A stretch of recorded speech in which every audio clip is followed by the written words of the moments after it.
Isaias Afwerki, the president of Eritrea, is called the founding father of the modern Eritrean state. However, in the Western world, he is known as a dictator and an authoritarian leader who does not listen to them. Well, the West defines him by judging his conduct with them. Since he keeps them in their place and looks them in the eye, they feel a need to replace him, but sadly, they cannot.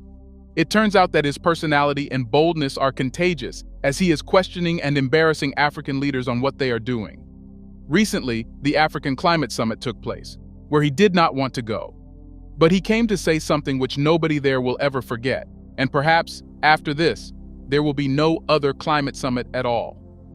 Taking the mic, he exposed how African leaders have engaged themselves in time-wasting activities when people in Africa die of hunger and poverty. What he said reverberated in the minds, ushering in boldness that was desperately needed in African leaders. But did he say, and how he has created shockwaves for the Western world? Let's find out.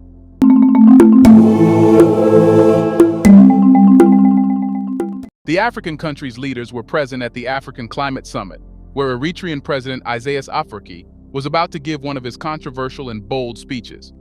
In a true sense, it was not controversial. He spoke what he had in mind, and that created a greater sound. His remarks were aimed at the African leaders present there, who thought they were solving practical issues by being there. They did not expect that they would be criticized in the staunchest way possible, besides the good beating of the Western world by Eritrea's president. He started his remarks by saying that he could not understand the real reason why African leaders were there in the first place. He continued and said that leaders come there to talk about their achievements and win some fame, and then they go back to their countries. He said that he would not do this. He would not talk about his and his country's achievements because it was useless and a waste of time. He stressed focusing on the real issues almost all African countries are struggling with, like being exploited by the Western world. However, he said that instead of talking about this and offering practical solutions on how to end that, leaders come into the summits and promote their achievements, engaging in public relations exercises. He said that this cycle has to stop if African leaders want their countries to come to a solution. He talked about African resources, saying that the continent has more resources than any other. Hence, why do African leaders talk about exporting more of them to Europe and other countries when they can benefit from them? Why cannot they mobilize those resources, instead of offering them at cheap prices to the Western world and earning only pennies? Clearly, he was talking rationally, trying to explain the problem in the simplest words possible.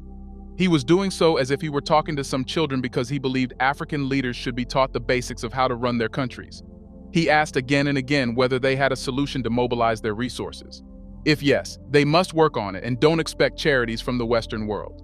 He asked collectively whether they are using their resources for the development of their countries and to solve climate issues. How could they talk about climate and problems which the Western world thinks should be solved first?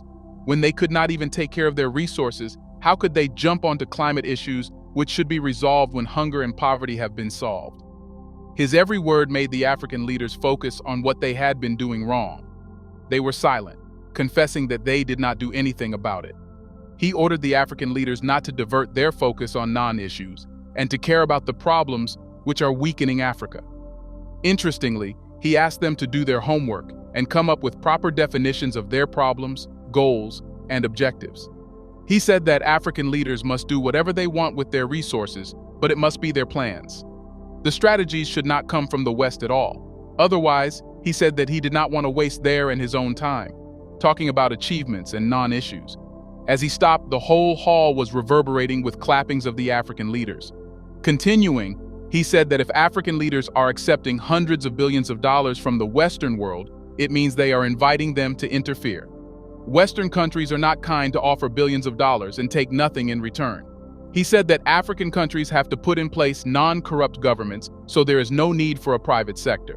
Isaias Afwerki has appeared as the African leader who can unite all others in Africa, making the most powerful organization in the world. Many already know him, but there is a lot that stayed hidden, which you should know about. Isaias Afwerki was born on February 2, 1946, in the Abba Shi'aul district of Asmara, Eritrea. He's a prominent Eritrean politician who has held the position of president since shortly after leading the Eritrean People's Liberation Front to victory on May 24, 1991, effectively ending a 30-year war for independence from Ethiopia. In addition to his presidential role, Isaias has also served as the chairman of Eritrea's sole legal political party, the People's Front for Democracy and Justice. Notably, Eritrea has never established a functional constitution, held elections, maintained a legislative body, or disclosed a public budget. Consequently, Isaias has been the sole wielder of power in the nation, commanding both its judiciary and military. Since he holds so much power, he becomes a threat to the Western world. Hence, the West launched propaganda against him. West-paid scholars and historians categorize him as a dictator, with his regime often characterized as totalitarian due to practices such as forced conscription. The United Nations, the U.S. lapdog, and Amnesty International have raised concerns about human rights violations under his rule. Isaias's journey began with his schooling at Prince Makanan High School. In the early 1960s, he became involved in the Eritrean student movement. In 1965, he started his college studies at the College of Engineering at Haile Selassie I University, which is now Addis Ababa University in Addis Ababa, Ethiopia. However, in September 1966, Isaias made a climactic decision to leave university and join the Eritrean Liberation Front. In 1967, the Chinese government provided support to ELF combatants, including light weapons, funds for transportation, and training. Isaias was among the first groups sent to China in 1967 for military training. Upon his return, he took on the role of political commissioner for the ELF's Zone 5 in the Hamashian region. Isaias played a crucial role in the grassroots movement that ultimately led to the dismantling of the ELF's zonal divisions. He also played a central role in the Tripartite Union, which challenged the ELF's leadership, the Supreme Council, and the Revolutionary Command. Following sectarian violence in the early 1970s against members of the Reform movement, Isaias, along with others in the Central Highlands, withdrew to an isolated area near Dekamare called Ala. There they joined Abraham Tewolde, the former commander of the now-defunct Zone 5. After Tewolde died in battle, Isaias assumed leadership. In August 1971, a group of junior ELF members founded Selfie Natsinet, which later became known as the Eritrean People's Liberation Front. Isaias was elected as one of its 5 leaders. In 1977, EPLF held its first Congress, electing Isaias as Vice Secretary General. During the Second Congress in 1987, he rose to the position of Secretary General. When the Ethiopian Civil War ended in May 1991, he became Secretary General of the Provisional Government of Eritrea. In April 1993, a UN-supervised referendum on independence took place, leading to Eritrea's official independence. Isaias was elected as the President of the State of Eritrea by the National Assembly and became the first head of state, a position he has held ever since the end of the War for Independence. In February 1994, the EPLF transitioned into a political party called the People's Front for Democracy and Justice, with Isaias being elected Secretary General. Here's a reminder to please like and share the video and subscribe to our channel to watch more videos on Black culture, history, civilization, and identity. Let's continue now. Isaias received praise as a new kind of African leader, with then U.S. President Bill Clinton referring to him as a Renaissance African leader. The U.S. did not know that this leader would challenge it and become the most powerful leader, much like Muammar Gaddafi. He started strengthening his position, making it impossible for the West to replace him with a puppet president. In a notable statement, when asked about elections in 2010, Isaias responded, "Let's wait 3 or 4 decades." In 2018, there was a significant shift in Eritrea's relations with Ethiopia. Ethiopian Prime Minister Abiy Ahmed negotiated an end to the border conflict between the two countries, leading to the re-establishment of diplomatic and commercial ties. The two leaders signed a peace declaration in July 2018, ending the war between their nations and outlining a framework for bilateral cooperation. This historic development earned Isaias international recognition, with the UAE government awarding him the Order of Zayed for his efforts to bring about peace. To understand how powerful Isaias Afwerki and Eritrea are, you should know that Eritrea was one of the 4 countries that voted against a United Nations General Assembly resolution condemning Russia's invasion of Ukraine in 2022. The other 3 were Belarus, Syria, and North Korea. In July 2023, Afwerki attended the Russia-Africa Summit in St. Petersburg and met with Russian President Vladimir Putin. That's what makes the West terrified of him. They know strong Isaias Afwerki is in Eritrea, with no chance of his removal from either coup or replacement with a puppet president. On May 24, 1993, Eritrea achieved its independence from Ethiopia through a United Nations-backed referendum that garnered a staggering 99.8% support from the Eritrean populace in favor of independence. Following this historic moment, Isaias Afwerki ascended to the role of president of Eritrea after successfully defeating the authoritarian Derg government during the Ethiopian Civil War, which spanned from 1974 to 1991. As of now, Isaias Afwerki is the only president of Eritrea since its independence. Under his rule, Eritrea transformed into a one-party state, something which the West hated as they could not control Isaias Afwerki. Eritrea's political terrain, according to a 2019 report by the U.S. State Department, transformed into a centralized totalitarian state under President Isaias Afwerki after a 1997 constitution was left unimplemented. Well, you can see how the West just cannot bear him.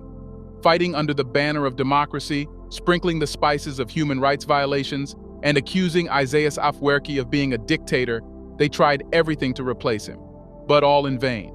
Eritrea is rich in resources, and whatever Isaias Afwerki said at the summit will be applied there to present a model.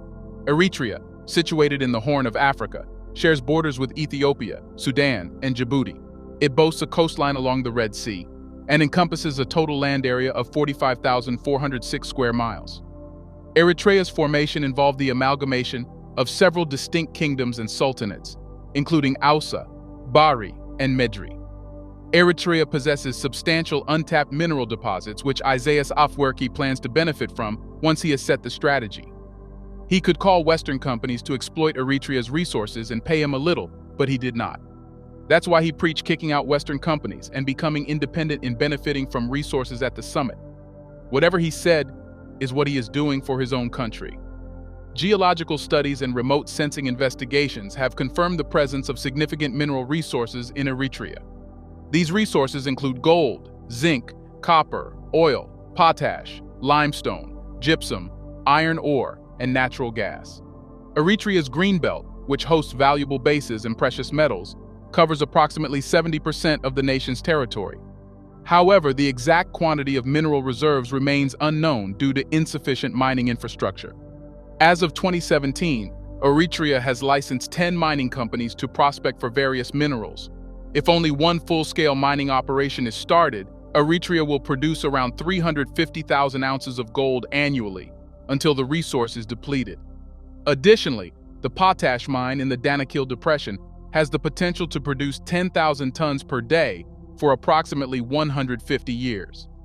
Eritrea is believed to possess significant oil and gas reserves too.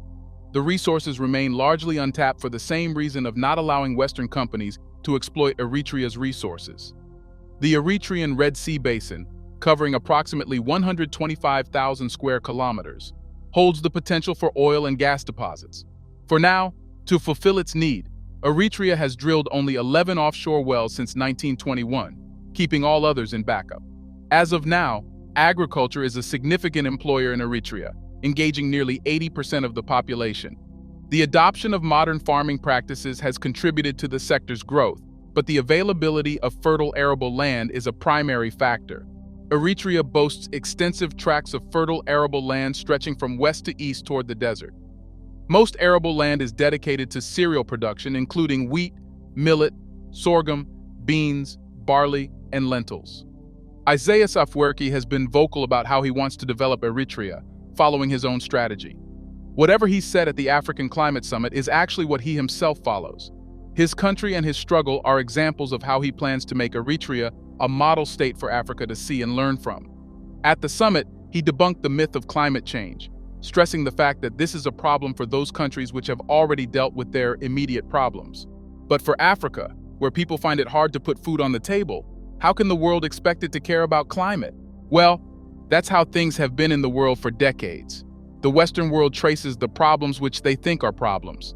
Other countries are told to do whatever they can to solve them. But has any country ever paused and thought for a moment on the fact that why is it following policies given by the West?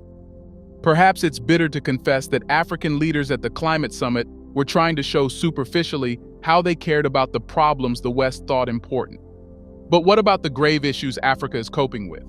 Will European countries and the US do summits in their countries on how not to exploit Africa's resources?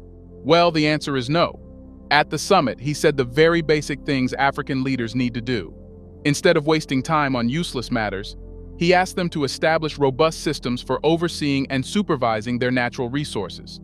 This includes implementing transparent and accountable procedures for resource extraction, revenue collection, and expenditure. Instead of calling Western companies to do something simple like that, African countries should be independent in carrying out all operations.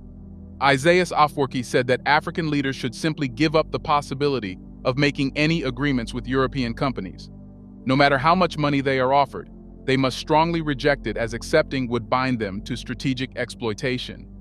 Then, it will be nearly impossible for them to get rid of those companies. He also said that instead of simply exporting raw materials, African countries can invest in industries that add value, such as processing and manufacturing. This not only enhances the value of their resources, but also generates local employment opportunities. Governments can offer incentives to industries that enhance the value of natural resources. Investing in critical infrastructure such as roads, ports, and energy supply is vital for unlocking the potential of resource-rich regions. Adequate infrastructure reduces the costs associated with resource extraction and transportation, rendering industries more competitive. Further, Africa should diversify its economy, as over-reliance on resource exports exposes countries to fluctuations in global markets. African leaders should pursue economic diversification by developing other sectors like agriculture, technology, and services to reduce dependence on resource exports. In addition to that, African leaders should end corruption, as it can undermine efforts to benefit from resources. African leaders should implement stringent anti-corruption measures and ensure that resource revenues are used for the greater public good rather than being misappropriated by corrupt officials. Isn't it true that Africa should delay the climate summits and first care about its immediate issues? Do you feel that the Western world tries to set what problems should be solved by Africa, leaving the ones that are weakening it? Let us know what you think about Isaias Afwerki's remarks at the climate summit. Do you want to watch more videos like this one? If yes, subscribe to our channel and press the bell icon next to it. We have decided to bring videos on something nobody talks about: the Black culture, civilization, history, and evidence about how glorious Blacks have been. Thanks for watching, and until the next video, stay tuned.